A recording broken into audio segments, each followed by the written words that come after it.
सारी दुनिया अपनी हो जाती है, बस एक माँ की मेहरबानी चाहिए। तो हम सबको माँ की मेहरबानी मिली। यह अद्भुत दृश्य है, यह अद्भुत तट है, यह अद्भुत जगह है। एक तरफ माँ गंगा की अविरल धारा बह रही है, एक तरफ भरत मंदिर का ये प्राचीनतम प्रांगण है, जहाँ पर सैकड़ों सालों से यहाँ पर भरत भगवान के, विष्णु के अवतार का यहाँ पर जो हम सबको छत्र छाया आशीर्वाद मिल रहा है, और माँ सरस्वती की यहाँ पर आराधना हो रही है। क्या अद्भुत दृश्य है। आप सबको पूरे कवि सम्मेलन में हम सब कवियों के पास जो अच्छा अच्छा है, और आप लोगों के पास जो अच्छा अच्छा है, ये देखिए बिस्कुट आ गया है। ऐसे व्यक्ति हैं जो कवियों को कब प्यार करते हैं और कब डांटते हैं ये पता ही नहीं चलता है। ये कवियों को भी डांट देते हैं, लेकिन उस डांट में जो प्यार है वो कवि समझते हैं और इसलिए बहुत ही उनको मन से स्वीकार करते हैं। आइए कवि सम्मेलन शुरू करता हूं। हमारे बीच में पहले कवि के रूप में मैं जिन्हें बुलाना चाहता हूं, उसको बुलाने से पहले बस थोड़ी सी आपको कवि सम्मेलन की भूमिका बता देता हूं। कवि सम्मेलन में जितने भी एक कवि हैं, एक भी कवि ऐसा नहीं है दोस्तों जिसने 1000 से ज्यादा मंच, कम मंच ना किए हों। 2, 3, 4, 5 हजार मंच करने वाले कवि यहाँ पर हैं। इन लोगों के पास 3000, 5000 रातों को पूरे देश में जागने का अनुभव है। एक एक कवि को चुन के आप लोगों की मंडली ने हम लोगों को यहाँ बुलाया है। अर्थात हम सब लोग बहुत अच्छे हैं, यह हमें पता है। तो क्यों होते हैं? इसलिए हो सकता है कि क्योंकि हम माइक पर ऊपर खड़े हैं तो कविता आपके सर के ऊपर से चली जाए, लेकिन उसके बावजूद आपको ताली बजानी है। जिन लोगों को ताली बजाने में दिक्कत हो, मैं एक टेक्निक बता देता हूं। जितनी भी यहाँ पर शादीशुदा महिलाएं हैं, बाएं हाथ उठाइए। शादीशुदा महिला, पुरुष को नहीं भैया, आप नीचे करो, भावुक हो गए यार आप तो। शादीशुदा महिलाएं बाएं हाथ उठाइए। अब हथेली पर अपने पति की फोटो देखिए। अब जो आपका मन करेगा, बिल्कुल सही। पीछे तो भाभी जी बजाने नहीं लगी। आप महफिल में इतना बजा देती हैं तो घर पर क्या ही करती होगी। बस आपको कवियों के साथ में नहीं, कविता के साथ में यही व्यवहार करना है। जहां पर आपको कविता समझ में आए तो आप ये समझिएगा कि बस ये भाई साहब हैं और ये आप, और बस शुरू हो जाइएगा। और ये देखिए, चाय का मैं मंच पर स्वागत करता हूं। इसमें हमारी कोई गलती नहीं, सारा कसूर आप लोगों का। बड़े बड़े पांडाल लगाते हो, कीर्तन मंडली बुलाते हो, फिर भजन करवाते हो, राधे राधे जपो चले आएंगे बिहारी, राधे राधे जपो चले आएंगे बिहारी, राधे राधे जपो चले आएंगे बिहारी। अब कलयुग में वो बिहारी आ नहीं सकते, हमें ट्रेनों में ठुस ठुस कराना। तो हमारा तो मामला अद्भुत है अपने बिहार का। मैं सच बता रहा हूँ, बिहार का आदमी अपने आप में अद्भुत होता है। एक ने तो मुझसे पूछ लिया कि ज्यादातर बिहारी IAS IPS क्यों बनते हैं, तो मैंने बताया बाकियों में जितना दिमाग है उतना हमारा खराब रहता है। तो हमारा मामला बिल्कुल अद्भुत है साहब। मैं तो इलेक्ट्रॉनिक शॉप पर गया, मैंने जाकर पूछा टीवी कितने का दे रहे हैं। बोला बिहारियों को टीवी नहीं देते। मैंने कहा तुझे कैसे पता लगा? बोला निकल यहाँ से। अगले दिन मैं सूट बूट हैट नकली मुझे। मैंने कहा है टीवी कितने का दे रहे हो? बोला तुझे कल भी मना किया था। अगले दिन मैं बुरका ओढ़ के चला गया। मैंने कहा भैया ये टीवी कितने का दे रहे हो? बोला भाई साहब आपको 2 दिन से मना कर रहा हूँ। मैंने कहा ठीक है मत दे, लेकिन ये बता तुझे पता कैसे लगता है मैं बिहारी हूँ? बोला बेटा जिसे तू टीवी कह रहा है वो माइक्रोवेव है। ये जो माइक्रोवेव को टीवी बताने का कॉन्फिडेंस बिहार लेकर के आया। हमारा मामला अद्भुत है, मैं सच बता रहा हूं। मैं तो बता रहा था ताली बजाने की टेक्निक। तो महिलाएं तो बाएं हाथ उठाए, पुरुष भी निराश न हो, दाहिने हाथ उठा लो। कितना खुश हो गए। भाभी जी की फोटो नहीं दी इसमें, देखो उस बिचौलिए की जिसने करवाई थी। और तेरी की बिना बोले बजा दी भाई साहब ने। सफेद कोट वाले कितना खुश हो गए। तो साहब ऐसी मामला रहता है। पहले कवि को बुलाना चाहता हूं, लेकिन आज एक चीज और हुआ मेरे साथ। आज विनय भैया, मैं जब यहाँ पर आया तो कमाल ये हुआ, बढ़िया व्यवस्था आप लोगों ने जयराम आश्रम में रुकने की करवाई हमारी, तो बहुत अच्छा लगा। मैं जैसे ही जयराम आश्रम में रुका, मैं बाहर सोचा चलो गंगा जी के घाट को नीचे उतर के सीढ़ियों से पीछे से ऐसे रास्ता गया, आप लोगों ने देखा होगा। वहां पे चल के जाकर के दर्शन कराता हूँ गंगा माई के। मैं आश्रम के बाहर जैसे ही निकला, वहां पे 2 लोग मैंने देखा आपस में गाली गलौज करने लगे। आधे घंटे तक उनका गाली गलौज नहीं रुका, मुझसे रहा नहीं गया, मैंने उनको समझाया, तब मारपीट हुई। मारपीट हुई मेरे साथ। वो मुझे पकड़कर बुरी तरह धुलने लगे, मैंने फिर समझाया तो अच्छी तरह धुला। तो ये समझ में आया कि ऋषिकेश के लोगों को ज्यादा समझाना भी नहीं चाहिए, ये समझे समझाए लोग हैं। सच बता रहा हूं, अच्छा, आश्रम में क्या है कि चाय की टाइम टेबल है कि आपको इतने बजे चाय मिलेगा, इतने बजे खाना मिलेगा। हम कवियों को जब मर्जी तब चाय की आदत। तो मैं बता रहा हूँ आपको स्वामी जी, हम चाय पीने के लिए ना आश्रम के बाहर आ गए, तो कोने पे वो एक भैया चाय बेचते हैं, साथ में मैगी वगैरह भी बेचते हैं। आपको ये मैं इसलिए बता रहा हूँ कि आपको लगे कि सचमुच वहां पे चाय बेचते हैं। तो वो चाय बेचते हैं, तो मैं चाय वाले के पास गया, मैंने कहा 1 कप चाय पिला। मैं चाय पी रहा था, तभी एक कुत्ता आया। अब कुत्ता आया तो मेरे भीतर दया जागी। मैंने सोचा कि यार मैं तो चाय पी रहा हूँ, ये कुत्ता क्या कर रहा है। तो मैंने चाय वाले से कहा कि 1 बिस्कुट का पैकेट दो। उसने मुझे 1 बिस्कुट का पैकेट दिया। मैंने पैकेट को खोला, 1 बिस्कुट निकाला, बाकी जेब में। इतनी ही दया जगती थी। अक्सर हमारे मन में इतनी ही दया जगती है। खरीदा कुत्ते के लिए, लेकिन 1 बिस्कुट निकाला, बाकी अपने लिए जेब में। मैंने 1 बिस्कुट निकाला, कुत्ते की तरफ फेंका, कुत्ते ने यूं लपका और लपकते ही अलट पलट अलट पलट अलट पलट अलट पलट 1 मिनट में 12 बार पलटी मारी। नीतीश कुमार से भी ज्यादा 12 बार पलटी मारी। मैं घबरा गया। मैंने तुरंत ही चाय वाले की गर्दन पकड़ ली।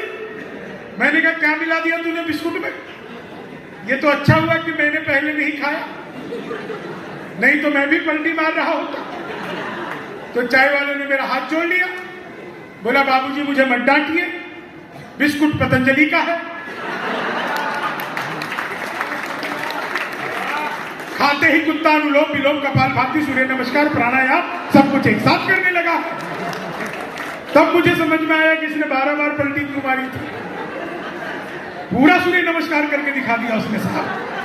तो अपना तो मामला अद्भुत है। मैं पहले कवि को आप लोगों के बीच में बुलाना चाहता हूं और आप लोगों को यह बताना चाहता हूं कि ये जो आपके चेहरे पर मुस्कुराहट है, इसको कई गुना और करने के लिए हमारे बीच में आ रहे हैं विनोद पाल, जो दिल्ली से हमारे बीच में आए हैं।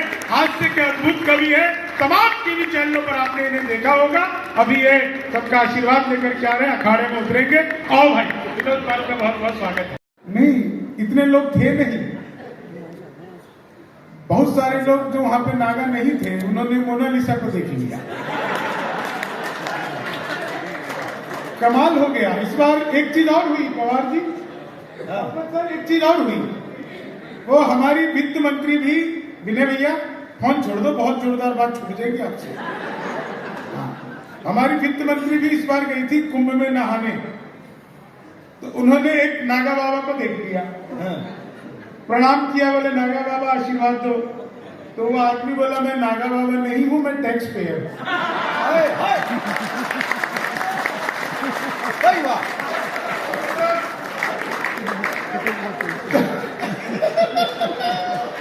ये स्थिति है हमारे देश में। धन्यवाद धन्यवाद आप लोगों की बात। देखिए मैं ज्यादा बात कहता नहीं, राजनीति पर भी मुझे बहुत बात आती नहीं। मैंने पिछले दिनों मोदी जी से पूछा, मैंने कहा मोदी जी आपकी नीयत क्या है। मोदी जी बोले मेरी नीयत पाक साफ है।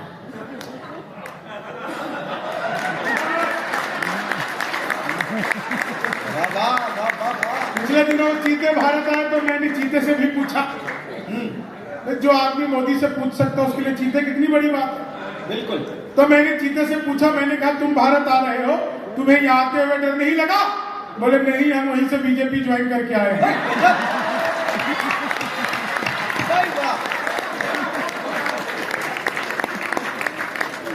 एक आदमी मिला, बोला यार ये मोदी जब से आया देश 500 साल पीछे चला गया। मैंने कहा योगी को आने दे, त्रेता युग में ले जाए।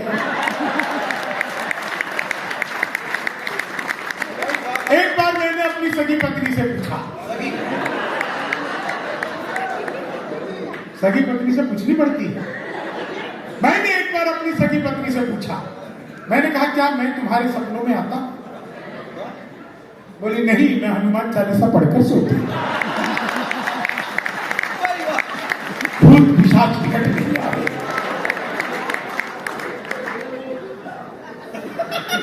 एक लाइन पे आपको आगे हंसी आ जाएगी। एक दिन पत्नी बोली आज खाना मैं बनाऊंगी।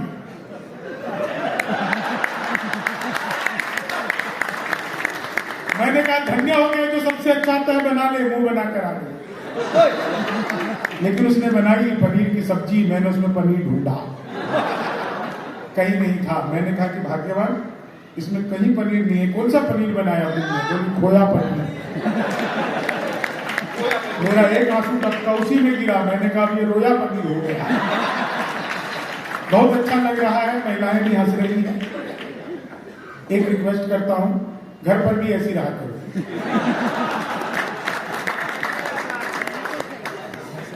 बहुत सारी महिलाएं मुझे घूर घूर कर देख रही हैं। इसमें मेरे अंदर कोई खासियत नहीं है और मुझे देखकर सोच रही है चलो अपना वाला तो इससे ढंग का है।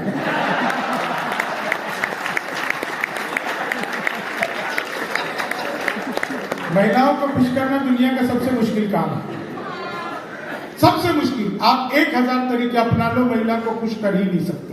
हम पुरुष महिला को देखते ही खुश हो जाते हैं। हमें किसी तरीके की रोटी नहीं पड़ती है। 4 लाइन सुनाता हूं, 4 लाइन सुनिए। ट्रंप जीते। ट्रंप ने जीत करके कहा कि मैं भारतवंशियों के कारण जीता हूं, मैं सनातनियों के कारण जीता हूं। ये टीवी पर आकर के उन्होंने कहा था। और मैं भारत आकर के पहले भी आया हूं, लेकिन इस बार आकर के भारतवंशियों का धन्यवाद करना चाहता हूं। मैंने 4 लाइनें लिखी। मैं जल्दी जल्दी अपना काव्य पाठ करता हूं, उसके बाद हमें 2 लोगों को सुनना है। आप लोग आनंद लीजिएगा। ट्रंप से मैंने क्या सलाह दी कि ट्रंप भाई आप भारत आओ, लेकिन आपको यहाँ पर क्या करना है क्या नहीं करना है ये ध्यान रखिएगा। 4 लाइन सुनिएगा। मुझसे पहले सपना सोनी जी गा रही थी, वो सुर में गाती हैं, मैं महिषासुर में गाता हूँ। पवार जी पीछे से बहुत आनंद लेते रहते हैं। 4 लाइन सुनिएगा। इन 4 लाइनों का आपको मैंने आपको क्या सलाह कि लालू से मिलो वो तुम्हें बिहारी न कर दे, लालू से मिलो वो तुम्हें बिहारी न कर दे, जनता तुम्हें यहाँ की भिखारी न कर दे, उत्तर प्रदेश जाना ट्रंप सोच समझ कर, योगी जी तुम्हें ट्रंप से तिवारी न कर दे, योगी जी तुम्हें ट्रंप से तिवारी न कर दे, योगी जी तुम्हें ट्रंप से। बहुत सारे लोग मोबाइल से रील बनाने लग गए। रील बनाने वालों का क्या हाल होता है कि लेनी थी जीत हमने मगर मात ले लिए, कितने हसीन देखिए सजवात ले लिए, दूल्हा बेचारा रील बनाने में रह गया, दुल्हन ने मेरे पंडित जी के साथ ले लिए, दुल्हन ने मेरे।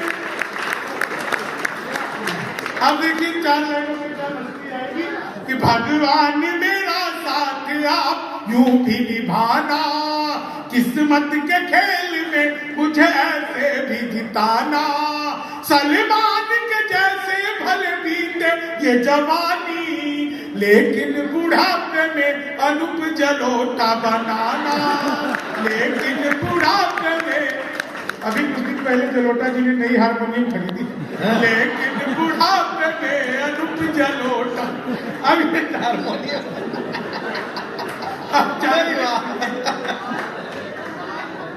4 लाख सुनिएगा, आप सबको आनंद आ जाएगा साहब। इस बार नए साल में विनय भैया इतने मैसेज आए कि मैं अभी तक डिलीट नहीं कर पाया हूँ। इतने लोगों ने नए साल की बधाई दी, मुझे 4 लाइन लिखनी पड़ी इस बधाई के चक्कर में। आप लोग सुनिएगा, सबको मजा आ जाएगा सर। कि मौसम बदल गया तो दुशाला भी बदलेगा, चाबी के साथ देखना ताला भी बदलेगा, लोगों की खुशियां देख करके लग रहा हमें इस बार साल ही नहीं साला भी बदलेगा, इस बार साल ही। बहुत सारे लोग खुश हो गए, इतना खुश होने की जरूरत नहीं। तुम्हारा कुछ नहीं होना, ससुर जी के घर में कुछ कम नहीं है, वहां से नया साल आ रहा है।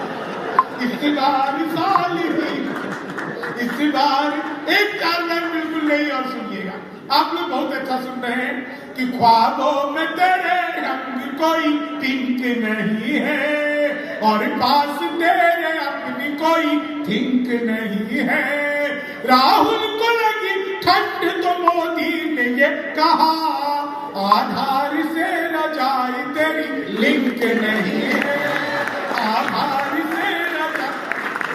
योगी जी की सरकार बनी तो पहला काम किया एंटी रोमियो जैसे जूलियट की गलती ना, आधार कार्ड मिलवा के पीटे गए। मैंने 4 महीने अच्छा। कि जुल्फों में उंगलियों को फिराने नहीं देते, कलियों के पास भंवरे को जाने नहीं देते, इतनी सी शिकायत है हमें की आपसे, खुद से न पटी हमको पटाने,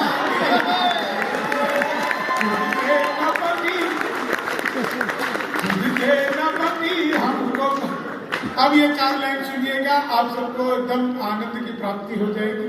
मैं तो देखिए साहब जो देखता हूँ वो लिखता हूँ, ये 4 लाइनें मैंने लिखी और आप सब तक ऐसे पहुंचेगी। मुझे तो सच बता रहा हूँ, आप लोग जिस अंदाज से हंस रहे हैं और खासकर यहाँ पे महिलाओं की भारी संख्या है, महिलाएं जब हंसती है तो मुझे इतना अच्छा लगता है, मैं आपको बता नहीं सकता। मैं तो ट्रेन में आ रहा था, बीच वाली बर्थ पर सो रहा था, ऊपर में 30-40 की, नीचे पे 80-90 की, तो 30-40 में 80-90 से पूछा, बोली बहन तेरी उम्र क्या है? 80-90 बोली होगी 38-40। अब उसने उससे पूछ लिया तेरी क्या है? बोली 18-20। मैं तो 20 के बर्थ से धाम से नीचे गिरा। बोली भाई साहब क्या कर रहे हो? मैंने कहा कि पैदा होने की कोशिश।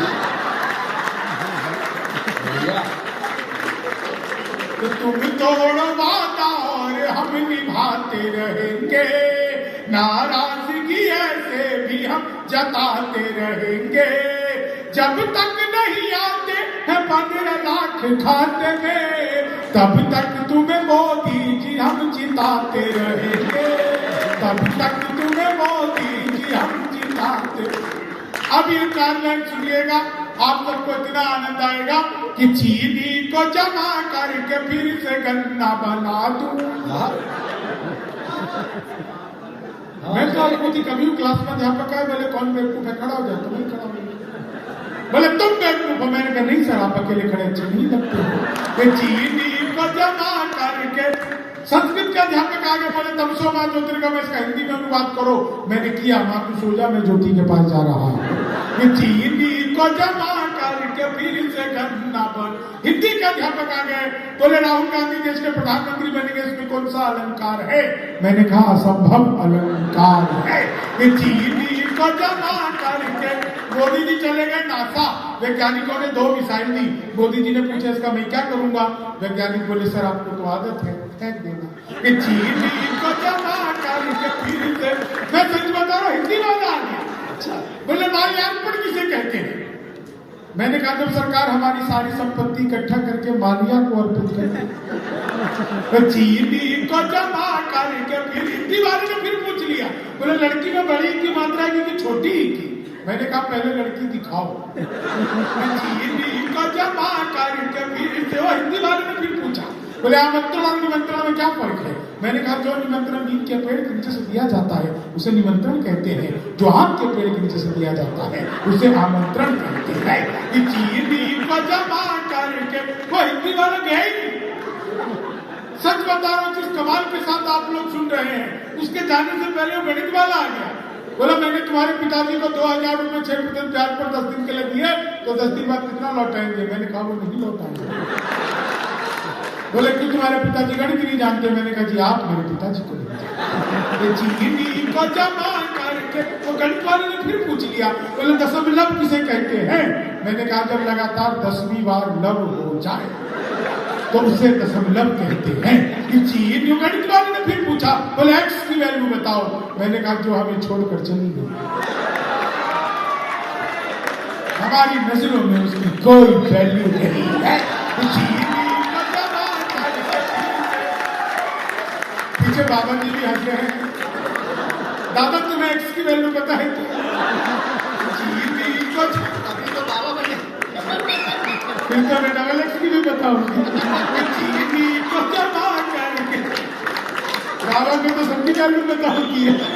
चीनी को जमा कर, सर मैं बता रहा हूँ, मेरे पड़ोस में रोज एक लड़की नागिन डांस करती थी, रोज नागिन डांस करती थी। एक दिन मैंने घंटी बजाई, वो निकल कर गई। मैंने पूछा, मैंने कहा तुम ही रोज नागिन डांस करती हो? बोली हाँ। मैंने कहा कभी डस भी लो।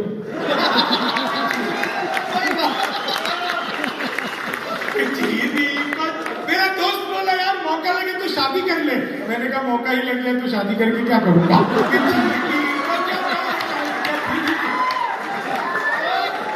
आप लोगों ने सुना होगा कॉपी पेस्ट, इस कॉपी पेस्ट का आविष्कार हिंदुस्तान में हुआ और इन महिलाओं ने किया। वो नीचे वाले होठों पर लिपस्टिक लगाती है, ऊपर पप पप पप पप पप पप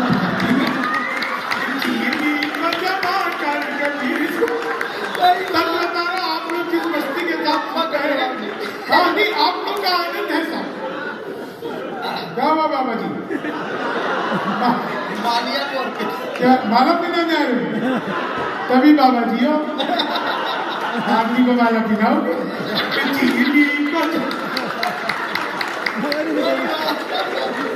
ये 2 माला लाए, मेरे लिए तो नहीं आएगी, तुम मुझे पिला देना। क्या बात है, मेरी पत्नी को तो छोड़ दो। बोले आपके लिए आपकी पत्नी नहीं। इसीलिए बाबाओं से डरती है दुनिया, पति के साथ साथ पत्नी का भी शिकार।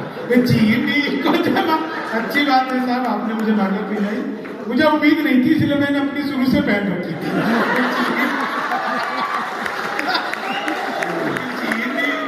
एक तो एक आदमी मुझे देखकर सीटी बजा रहा है, भाई अपनी आंखें चेक करो, मैंने खाली बाल बड़े किए।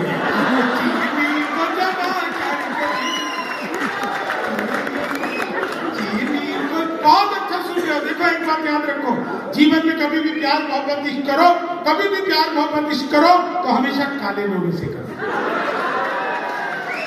क्योंकि गोरे तो आजादी पहले भी बेवफा थे। 4 लाइनें सुनाता हूँ, आप लोग क्या मस्ती के साथ सुन रहे हैं, आनंद में। एक एक व्यक्ति के चेहरे पर हंसी है। जीवन में एक बात याद रखो, ऊपर ईश्वर और नीचे डॉक्टर। यहाँ पे डॉक्टर होंगे, एक आध मैं उनको प्रणाम करता हूँ, डॉक्टरों को प्रणाम कर लेना चाहिए, सच बता रहा हूँ। ऊपर अच्छा डॉक्टर साहब पीछे बैठे, सर प्रणाम करते हैं। देखो एक ऊपर ईश्वर, उसको कभी भी नाराज मत करो क्योंकि वो ईश्वर है। नीचे डॉक्टर, उसको भी नाराज मत करो क्योंकि वो ईश्वर का रूप है। ईश्वर आपसे नाराज होता है ऊपर वाला, तो वो आपको डॉक्टर के पास भेज देता है। गलती से भी अगर आपने डॉक्टर को नाराज कर दिया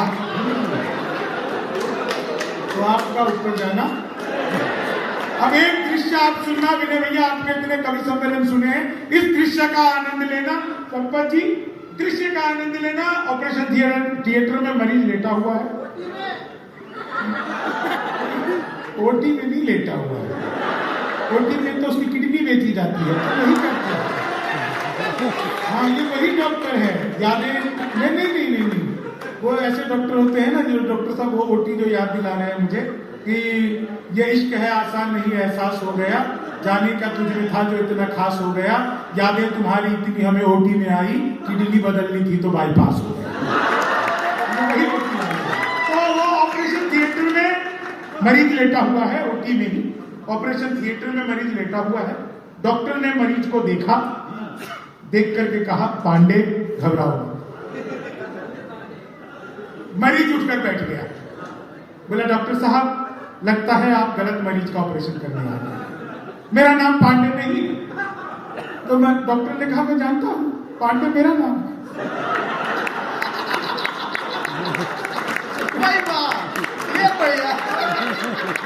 मैं खुद को कह रहा हूं पांडे,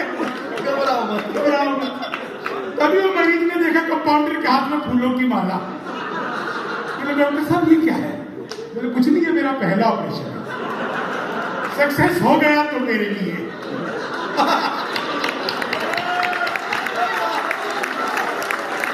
क्या कार्यक्रम हो रहा है भाई। तो एक हार्ट सर्जन ने अपने हार्ट हॉस्पिटल के बाहर एक शेर लिखवा दिया कि खोल लेते दिल अगर हंस बोलकर यारों के साथ, तो हमें ना खोलना पड़ता वो औजारों के साथ।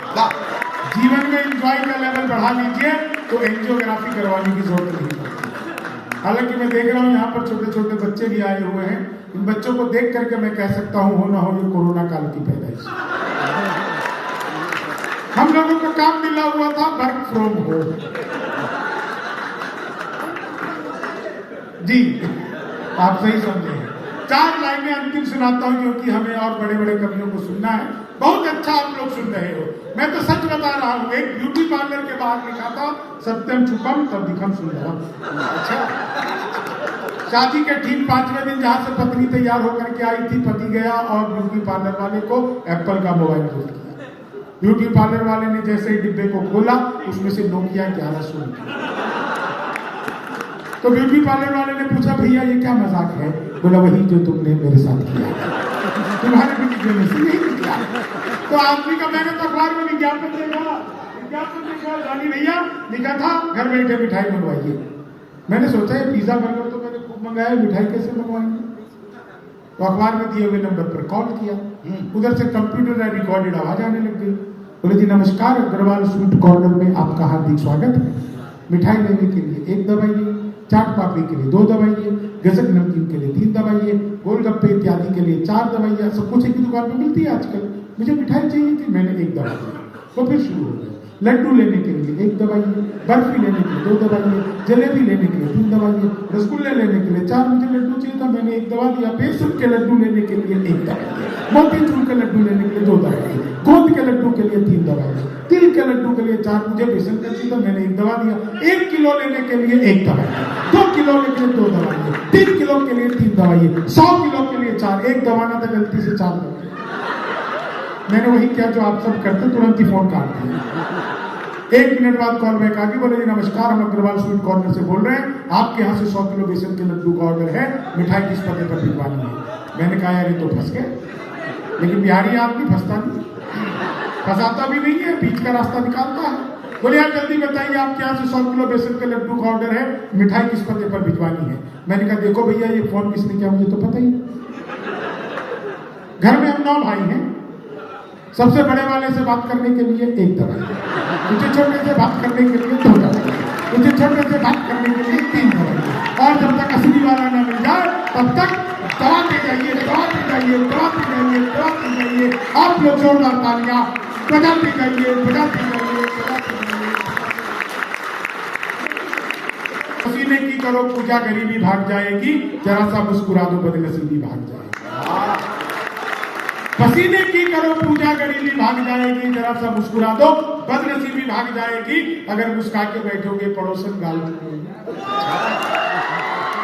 जो मुंह लटका के बैठोगे तो बीबी भाग जाएगी। अब एक बार ये मैंने सुना दिया, उसके बाद सुनने वाले सारे आदमी मुंह लटका के बैठे। मैंने कभी तो भागी नहीं।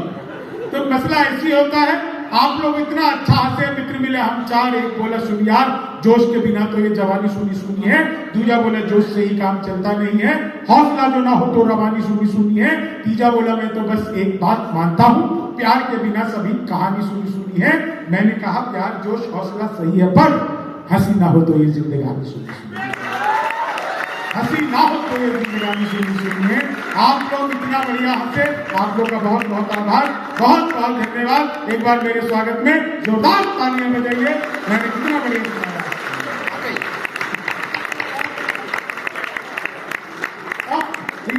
संचालक बोलता है ना फलाने कवि के लिए ताली बजाओ, तो शंभू शिखर ने इतना अच्छा आपके सामने प्रस्तुत किया। एक बार दोनों हाथ उठा करके शंभू जी के लिए तालियां बजाइए। वो श्रेष्ठ कवि है, आप अगली बार सुनाएंगे तो फिर आपको सुनाएंगे, इस बार के लिए धन्यवाद। आइए अगले कवि को आप लोगों के बीच में बुलाना चाहता हूँ। व्यंग्य की दुनिया के आज की तारीख में इकलौते कवि जो पूरे व्यंग्य को जिन्होंने सार्थक किया है, पूरा हिंदुस्तान जिन्हें संपत सरल के नाम से जानता है, उनकी एक एक ऑडियो, एक एक वीडियो मिलियन से मिलियन में सुनी जाती है। और बहुत कम कार्यक्रमों में उनकी उपस्थिति इसलिए हो पाती है क्योंकि सच को सुनना आज की तारीख में सबको गवारा भी नहीं होता। ऐसे एक कवि हमारे बीच में आए हुए हैं, जयपुर से आदरणीय संपत सरल जी। दुनिया भर के तमाम देशों में लाल किले से लेकर अमेरिका